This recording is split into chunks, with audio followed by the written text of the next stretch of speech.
물된 동산 축복을 향하여. 이 시간에는 물된 동산 선교회 조병선 목사님의 말씀입니다.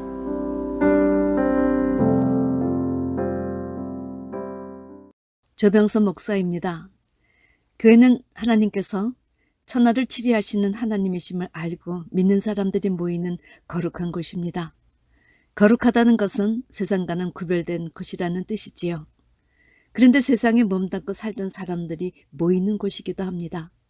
지난주 요한일서 1장 1절에서 5절에 이어 사도 요한이 하나님과 그의 백성의 사귐과 교제에 어떤 문제점이 있는가 하나님이 제시하는 위대한 처방을 밝히려 합니다. 5절 우리가 저에게서 듣고 너에게 전하는 소식이 이것이니 그 하나님은 빛이시라 그에게는 어둠이 조금도 없으시니라. 5절이 제시하는 핵심은 바로 우리가 저에게서 듣고 여기서 저는 말씀이 육신이 되어 이 땅에 오신 예수 그리스도를 가리킵니다. 사도 요한은 God is light, 하나님은 빛이셔. 그러므로 그에게는 어둠이 전혀 없으셔. In him there is no darkness at all. 사실 빛이신 하나님과 어두움은 함께 공존할 수 없는 존재이기에 충돌이 일어나곤 합니다. 바울이 고린도후서 6장 15절에서 어둠이 조금도 없으신 그리스도와 벨리알이 어찌 조화가 되겠는가? 믿는 자와 믿지 않는 자가 어찌 상관하여 일치할 수 있겠는가? 성도 여러분, 원리상으로는 그렇습니다. 그런데 여러분은 어떻게 생각하시는지요? 실상은 이런 결과가 나와야 하는데 생각 자체가 서로 맞지 않고 영적으로 다른 이념을 가졌음에도 믿는 자와 믿지 않는 자가 그럭저럭 잘 지내고 있는 것처럼 보인다는 겁니다. 그런데 빛이신 하나님과 어둠이 인간이 함께 잘 살 수 있을까요? 잘 믿는 자와 믿지 않는 자가 함께 공존할 수 있을까요? 자세히 보면 전혀 느끼지 못하고 사는 것 같지만 실상은 함께 사는 것이 쉽지 않다는 사실을 느끼실 겁니다. 사람들이 함께 모이는 곳에는 이런 영적 실제가 따라 세계 어느 곳에서든지 여러 문제가 발생해 왔습니다. 특별히 교회 역사는 어떠하였는지요? 어둠과 빛 중 어둠이 다수를 이루니 어둠이 빛을 죽이고 또 죽이는 일들이 창세기부터 계시록까지 이어졌습니다. 아담의 아들 가인과 아벨도 실상은 빛과 어둠의 싸움이었습니다. 형제간에 누가 빛이고 누가 어둠이었는가? 처음엔 둘 다 어둠이었습니다. 그러나 아벨은 자신이 죄인임을 뒤늦게 깨닫고 예물로 자신이 죄인임을 고백하여 빛으로 인정을 받았다는 겁니다. 그 결과 어둠인 가인이 질투하여 빛이 된 아우를 쳐 죽였지요. 구약의 참 선지자들을 누가 죽였는가? 그 시대 거짓 선지자들이 질투해서 보내는 족족 다 죽여버렸습니다. 이 세상에 육신을 입고 참빛으로 오신 예수님을 누가 죽였는가? 그 시대 종교 지도자들과 그들 따르는 백성들이 죽였습니다. 그런데 성도 여러분, 이제 장래는 이런 불법이 더욱 심화되어 갈 것입니다. 그러므로 두중의 시대가 끝나면 짐승의 시대가 일어나지요. 그들은 짐승의 표를 받는 자와 받지 않는 자를 받지 않는 자를 또 죽여댈 것입니다. 그러나 죽여도 그들은 주님 재림 시 다시 살아나 천년왕국에서 영원히 잘 살게 될 것을 성경은 예고하고 있습니다. 6절 만일 우리가 하나님과 사귐이 있다 하고 어둠 가운데 행하면 거짓말하고 진리를 행치 아니함 이거니와. 성도 여러분, 하나님은 빛이신데 비해 어둠 가운데 행하는 자들의 문제점이 무엇일까요? 어둠의 속에 속한 자들의 특징은 아비가 거짓말쟁이 사단이기 때문에 거짓말을 잘한다는 겁니다. 그 결과 진리를 행하지 않으니 그 나무에서 좋은 열매가 열릴 수 없다는 거지요. 성도 여러분, 하나님께서 당신의 고향 매뉴얼로 인생을 지으셨습니다. 그러므로 우리 인생은 성경을 통해 그 매뉴얼을 잘 알아야 어떻게 살아가는지를 알 수 있는 겁니다. 그런데 하나님이 인간을 지으신 그 매뉴얼인 성경을 모르고 사니 어떤 일이 발생하겠습니까? 어떤 분이 전기 제품을 사건 그 매뉴얼을 보지 않은 채 자기 마음대로 물속에 집어넣고 설거지하면 그 전기 제품이 고장이 나지 않겠습니까? 그러나 더 큰 문제는 성경을 보지 않고도 하나님과 사귐이 있다고 생각하는 사람들이 대다수라는 겁니다. 그러나 하나님은 아니다. 너희는 너 자신의 생각에 틀에 갇혀 사단을 따라 진리를 거역하며 산다. 자기 안에 씻지 않은 죄가 가득하여 하나님과 사이에 사귐이 단절되었다는 것이지요. 그런 상황에서 어떻게 하나님과 깊은 관계를 가질 수 있겠습니까? 아모스 선지자가 두 사람이 의합지 않고서 어찌 동행하겠느냐? 그렇습니다. 하나님과의 사귐이 깨지는 원인은 이런 죄성이 있음에도 자신을 착각하여 불일치를 가져온다는 것이 성경의 증거였습니다. 이런 말씀 앞에서 우리 스스로를 돌아보고 또 돌아봐야 할 것입니다. 7절 저가 빛 가운데 계신 것 같이 우리도 빛 가운데 행하면 우리가 서로 사귐이 있고 그 아들 예수의 피가 우리를 모든 죄에서 깨끗하게 하실 것이요. 성도 여러분, 어둠에 살던 사람이 빛 가운데 들어와 행하면 두 가지가 달라진다 했습니다. 하나는 주님과 서로 사귐이 있게 되고 또 하나는 말씀이 빛이 있으면 어둠이 저절로 물러가게 된다는 거지요. 따라서 말씀의 빛이 죄성을 지적해 주심으로 계속 죄를 씻어나가니 점점 세상과 구별되는 자가 될 수 있답니다. 이 말씀의 빛을 받은 자들은 어떻게 다른 이들과 사귐이 가능한가? 요한일서 4장에 이런 말씀이 있습니다. 하나님은 사랑이심이라 사랑은 여기 있으니 우리가 하나님을 사랑한 것이 아니요 오직 하나님이 우리를 사랑하사 우리의 죄를 위하여 화목제로 그 아들을 보내셨음이니라.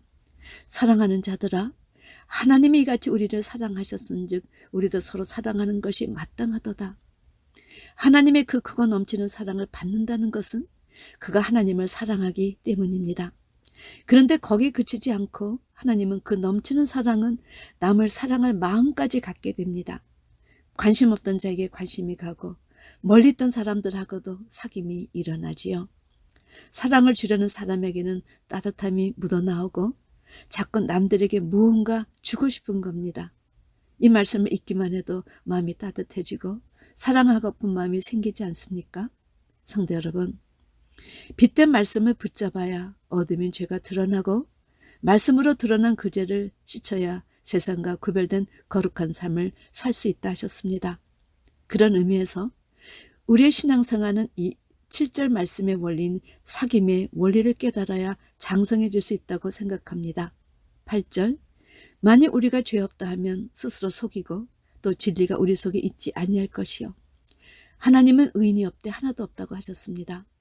인간은 선악과 사건 후 그 누구도 예외 없이 죄를 범하고 살고 있기 때문이지요. 9절 만일 우리가 우리의 죄를 자백하면 저는 미쁘시고 의로우사 우리의 죄를 사하시며 모든 불의에서 우리를 깨끗게 하실 것이다. 미쁘시고는 신실하다는 뜻입니다. 그러므로 신실하시고 의로우신 하나님은 자기 죄를 깨닫고 자백하는 자에게는 모든 불의를 사하여 주시고 깨끗게 하여 주시는 분이십니다. 또한 하나님의 안목과 기준으로 내 죄를 인정을 해야 철저히 씻을 수 있다는 사실입니다. 우리가 인간적인 기준으로 보면 모든 것이 상대적일 뿐이 없습니다. 그러나 말씀을 통해서 성령을 의지하여 내 양심의 가치에 의해 하나님이 옳습니다. 말씀의 거울에 비춰보니 이제야 죄인임을 깨닫습니다. 무지한 죄를 용서하여 주십시오. 죄는 이렇게 구체적으로 고백할 때 제대로 씻겨집니다. 그런 의미에서 인간 편에서 죄 없다 하면 자신을 스스로 속이는 자가 되는 거지요. 그런데 문제는 교회에 들어와서도 자기가 어떤 죄인인가 그 주제에 예민하지 않았다는 겁니다. 흠과 티와 정까지 씻으라는 하나님 나라의 시스템의 수준에 대해 대충 자기 수준이면 오케이 하고 넘어간 거지요.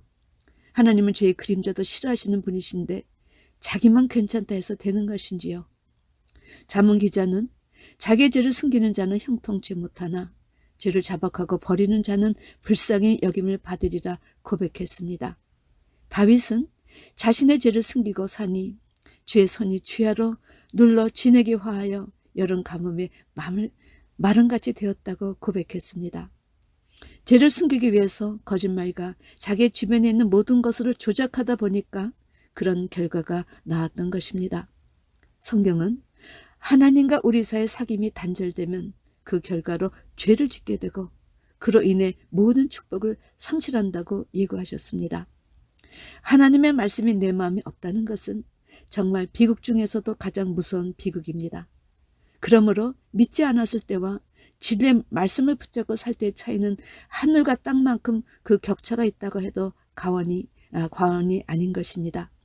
주의 진리의 말씀에 시시때때로 내 삶의 경적을 올려주시고 내 발걸음이 그릇된 방향으로 나갈 때 돌려주시고 상할 때 치료해 주시는 이 모든 것은 하나님께 돌아온 자들에게 주시는 하나님의 축복이기 때문입니다. 10절 만일 우리가 범죄하지 아니하였다 하면 하나님을 거짓말하는 자로 만드는 것이니 또한 그의 말씀이 우리 속에 있지 아니하니라. 성도 여러분, 이 죄는 사람에게 거짓말을 하고 하나님을 거짓말하는 분으로 만드는 중범죄에 해당됩니다. 이는 진리의 말씀의 거울이 자기 안에 들어있지 않아서 자신이 범죄한 것을 모르기 때문이지요. 말씀 없이 살았던 분들은 언제 자신의 정체를 알 수 있는가? 살아서 모르다 죽어 음부에 떨어져 불꽃 가운데서 고통할 때 아마 그때 뒤늦게 깨닫게 될 것입니다. 그런데 구원의 기차는 이미 떠나가 버렸지요. 자, 그렇다면 이 모든 것을 해결해주는 하나님의 처방약이 무엇일까요? 7절에 처방약이 들어있습니다. 저가 빛 가운데 계신 것 같이 우리도 빛 가운데 행하면 우리가 서로 사귐이 있고 그 아들 예수의 피가 우리를 모든 죄에서 깨끗하게 하실 것이요. 그렇습니다. 어둠에 살던 사람이 빛 가운데 들어와 행하면 두 가지가 달라집니다. 하나는 주님과 서로 사귐이 있게 됩니다. 또 하나는 말씀의 빛이 있으면 어둠이 저절로 물러가게 됩니다. 따라서 말씀의 빛이 죄성을 지적해 주심으로 계속 죄를 씻어나가니 점점 세상과 구별되는 사람으로 변모할 수 있지요. 그런데 이 말씀의 빛을 받은 자들은 어떻게 다른 이들과 사귐이 가능한가? 하나님의 그 크고 넘치는 사랑, 얼마큼 우리를 사랑하시는가? 우리 죄를 해결하시기 위해 아들을 화목제로 보내실 만큼 이런 하나님의 사랑을 받은 자들은 우리도 서로 사랑하는 것이 마땅하도다. 성도 여러분, 마땅하지 않습니까? 하나님의 사랑을 풍성히 받으면 남을 사랑할 마음의 여유가 생깁니다. 관심 없던 자에게 관심이 가고 멀리 있던 사람들과도 사귐이 일어납니다. 사랑을 주려는 사람에게는 무언가 따뜻함이 묻어나와 상대방도 좋아하지요. 그리고 자꾸 남들에게 무언가 주고 싶은 것입니다. 저는 처음으로 말씀을 받고 말씀을 주고 싶어 여기저기를 찾아갔습니다. 싱가포르에서 한국을 거쳐 하와이, 샌프란시스코, LA, 뉴욕, 시카고 6지역을 매년 3년 동안 방문했습니다. 제가 비즈니스를 했는데 빨리 배운 말씀을 나누고 싶어서 그렇게 3년을 여러 지역을 오갔던 것입니다. 남을 사랑할 수 있는 마음의 여유, 생각만 해도 마음이 따뜻해지고 사랑하고픈 마음이 생기지 않는지요. 또한 9절에 우리 죄를 낱낱이 자백할 때 저는 미쁘시고 의로우사 우리 죄를 사하시며 모든 불의에서 우리를 깨끗게 하실 것이요. 이런 말씀을 주셨습니다. 성도 여러분, 교회 들어와서 자신의 죄를 깨달은 사람이라 할지라도 여전히 죄에 유혹하여 살고 있는 원인이 무엇일까요? 우리의 죄성을 곰팡이로 비유한다면 닦을 때 곰팡이균을 완전히 제거해야 합니다. 그런데 대충 닦으면 조금 잔재했던 곰팡이가 다시 화려하게 꽃을 피우지요. 성도 여러분, 여러분에게 질문을 드릴까 합니다. 첫째, 대다수 성도들의 죄의 고백을 제대로 하지 못하는 결정적 이유가 무엇일까요? 제가 보건대 성경이 제시하는 죄의 정확한 의미를 몰라서입니다. 둘째, 그렇다면 죄를 제대로 고백하지 않은 이유는 무엇일까요? 하나님께서 제시하시는 죄 시침의 기준에 미치지 못하기 때문입니다. 사실 하나님의 거룩하시고 의로우심 앞에서 자기의 죄성에 대한 엄중함이 느껴져야 올바른 죄 고백이 나오지요. 그런데 죄에 대한 심각한 자각이 결여되어 있고 그 반대로 자기의 죄성에 대해서 후하니 두 마음이 갈등해서 자기 죄를 고백하지 못하는 것입니다. 셋째, 올바른 죄의 고백의 결론이 무엇인가? 베드로가 오순절 첫 설교에서 너희가 회개하고 돌이켜 내 죄 없이 함을 받으라. 이같이 하면 유쾌하게 되는 날이 이를 것이요. 여기서 말하는 죄 없이 함은 원죄를 깨닫고 자기가 하나님 앞에서 죄의 허물로 죽은 자라는 사실을 처음으로 마음 깊이 깨닫는 것입니다. 이 깨달음을 통해 자신이 살아온 나이만큼 죄를 생산해내었던 죄 공장장 자리에 앉아 살았음을 깨닫게 됩니다. 여기까지를 깨달아야 원죄를 씻고 죽은 뿌리에서 잉태되었던 작은 죄들을 하나하나 씻어나가야 유쾌한 날이 이르는 것입니다. 성도 여러분, 5절에서 10절까지 짧은 구절이지만 사도 요한이 전하는 메시지는 항상 영적 깊이가 있습니다. 부디 이런 사실을 깨닫고 매일매일 죄를 고백해서 시침받아 장성한 신앙으로 설 수 있는 여러분과 제가 되기를 주님의 이름으로 축원합니다. 아멘.